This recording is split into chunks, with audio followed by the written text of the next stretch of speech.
আমাদের প্রত্যেকের জীবনে একটা ওয়াই চাই। WHY, why. কেন এই কাজটা আমি করব, কেন আমি বাঁচব, কেন আমি এই ইন্টারভিউটা দেব, কেন আমার জব দরকার। এই ওয়াই যতক্ষণ না বেশ ভালো রকম স্ট্রং হয়, তুমি বারবার জীবনে পিছিয়ে পড়বে। ভগবত গীতা যদি পড়ো, তোমাকে ভগবত গীতা পড়তে পড়তে একটা হোয়াই আসবে। সেই হোয়াইটা কি? যে তোমার আগেও জন্ম হয়েছে, তোমার পরেও জন্ম হবে। তুমি একটা ক্রমাগত একটা সামনের দিকে জার্নি করছো। তোমার অনন্ত অতীত, তোমার সামনে অনন্ত ভবিষ্যৎ। তুমি যদি এই বিরাট পার্সপেক্টিভ নিয়ে জীবনকে দেখো, তখন তোমার জীবনের সমস্যাগুলো অনেক ছোটো ছোটো মনে হবে এবং তোমার মনে হবে যে আমি আগেও অনেক সমস্যা অতিক্রম করেছি। আমি প্রাণী ছিলাম, আমি পাখি ছিলাম, আমি ছোটোখাটো কিছু ছিলাম, বাড়তে বাড়তে বাড়তে বাড়তে আমি মানুষ হয়েছি।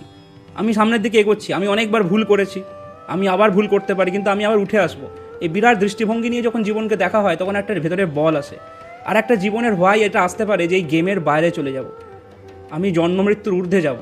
তার জন্য আমি কর্মযোগ, ভক্তিযোগ, রাজযোগ এগুলো বুঝে জীবনে পালন করার চেষ্টা করব।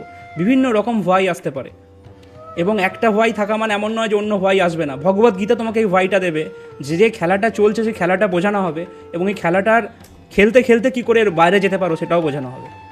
ভালো থেকো।